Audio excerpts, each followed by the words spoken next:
आज का वीडियो हमारा पॉलिनोमियल पर है, दूसरा पार्ट है। पहला पार्ट आप पहले वीडियो में देख चुके हैं। आज हम लोग पढ़ेंगे number of terms in a polynomial, यानी कोई भी पॉलिनोमियल में कितने टर्म हैं। जैसे मोनोमियल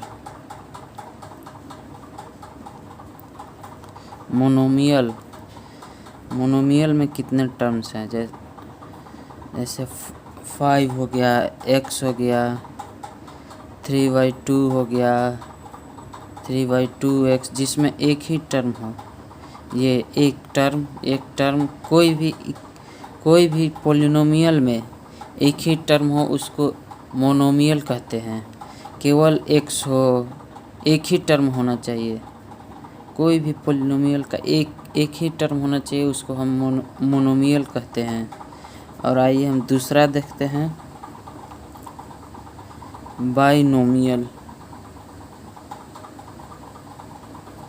किसी भी पॉलिनोमियल में अगर एक से दो टर्म होते हैं उसको बोलते हैं बाइनोमियल। जैसे x+3, एक टर्म ये हो गया, एक टर्म ये हो गया, यानी ये हो गया बाइनोमियल। अगला देखिए 6x+9, एक टर्म ये हो गया, एक टर्म ये हो गया, ये हो गया बाइनोमियल। जब दो टर्म रहेंगे तो बाइनोमियल बोलेंगे, जब एक ही टर्म केवल सिंगल रहेंगे उसको मोनोमियल बोलेंगे। और तीसरा देखिए ट्राइनोमियल में क्या होते हैं, तीन टर्म होते हैं, 2x+y+3, तीन टर्म रहते हैं। ये एक टर्म, दो टर्म और एक तीन टर्म। ट्राइनोमियल में तीन टर्म। ट्राइनोमियल में तीन टर्म होते हैं, एक ये और एक ये। जैसे एक और एग्जांपल लेते हैं, 2x² + x+9। मतलब कहने का मतलब यही है कि एक टर्म ये हो गया, एक टर्म ये हो गया, एक टर्म ये हो गया, तीन टर्म हो गए थे। तीन टर्म वाले को बोलते हैं ट्राइनोमियल। मोनोमियल बोलते हैं जिसमें एक टर्म हो, ये एक टर्म हो गया। बाइनोमियल बोलते हैं जिसमें दो टर्म हो, एक टर्म दो टर्म। दो टर्म का एडिशन भी हो सकता है और सब्सट्रैक्शन भी। जैसे 6x-9 कुछ भी हो सकता है, लेकिन जोड़ घटाव से मतलब नहीं है। यहाँ जोड़ है, ये घटाव, लेकिन एक टर्म और एक दो टर्म रहने चाहिए। और ट्राइनोमियल में तीन टर्म रहना चाहिए, एक टर्म, दो टर्म, तीन टर्म। अब हम देखते हैं कांस्टेंट पॉलिनोमियल।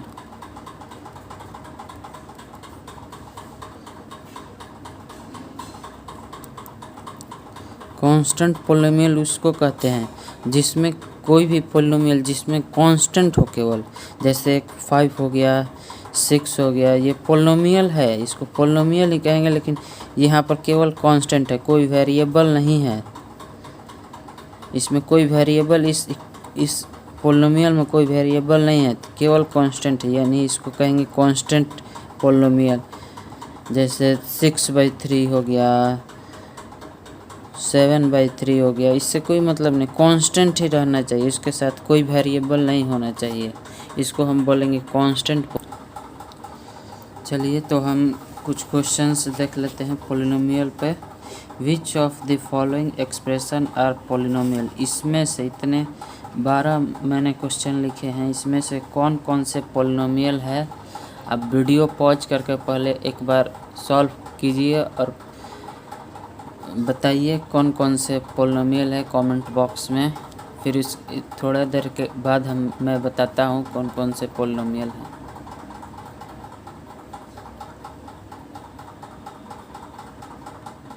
तो आइए हम आंसर को देखते हैं।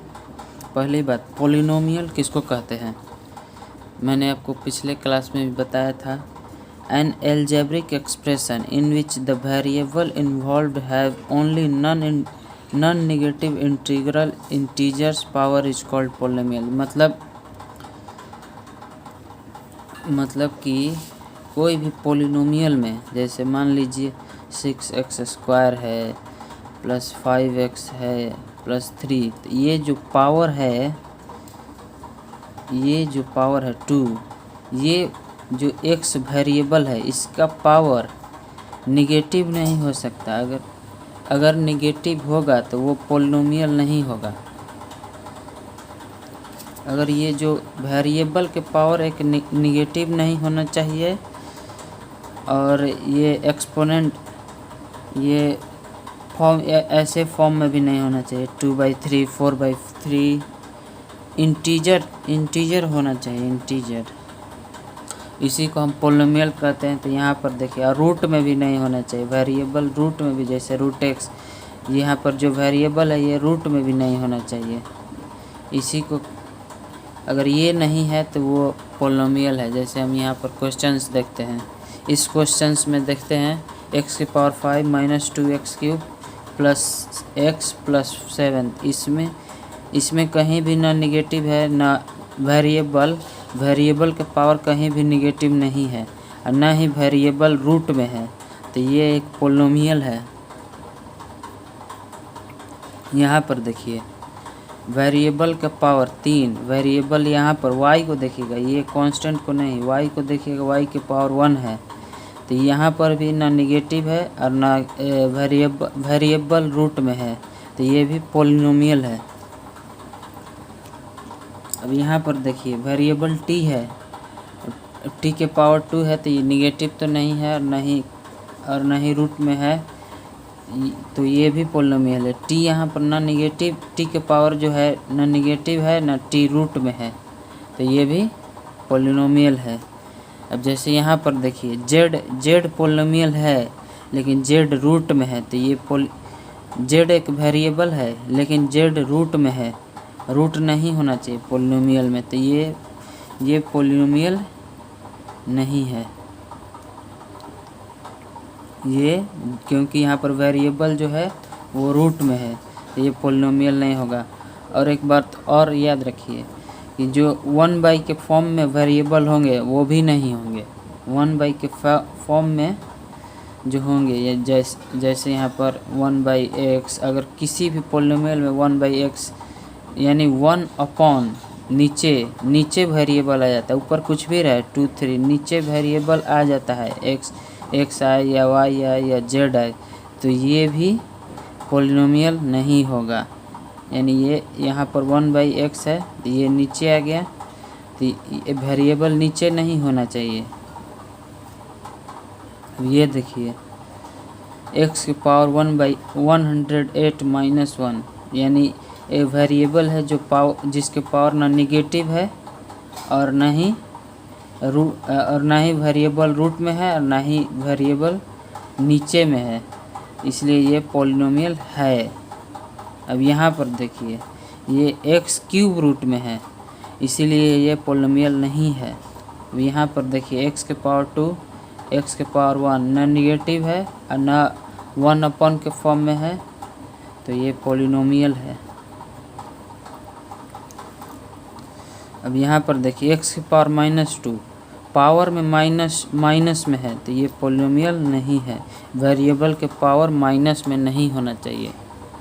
अब ये देखिए, यहाँ पर केवल 1 लिखा है, यानी ये भी मैंने आपको शुरू में बताया था कांस्टेंट पोलिनोमियल, जिसमें कांस्टेंट हो, कोई वेरिएबल नहीं होती, ये कांस्टेंट पोलिनोमियल है। तो ये भी पोलिनोमियल ही है। और ये देखिए, इसमें भी केवल -3/5, ये इसमें भी कांस्टेंट है, ये भी कांस्टेंट पोलिनोमियल है, कांस्टेंट पोलिनोमियल। और यहाँ पर देखिए, वेरिएबल को ही हम जब भी पोलिनोमियल सॉल्व करेंगे, पहले वेरिएबल को देखेंगे। वेरिएबल अगर कहीं भी क्वेश्चन में पूछ दें कि इसमें से कौन सा पोलिनोमियल है, तो हम केवल वेरिएबल को देखेंगे और उसके पावर को देखेंगे, रूट को देखेंगे, 1 अपॉन के फॉर्म में है कि नहीं ये देखेंगे। बस इतना ही देखना है और बताना है कि पोलिनोमियल है कि नहीं। और ये देखिए, y वेरिएबल है, y के पावर 2 है, ना नेगेटिव है और ना ही y रूट में है, ना ही 1 अपॉन के फॉर्म में है, तो ये भी पोलिनोमियल है।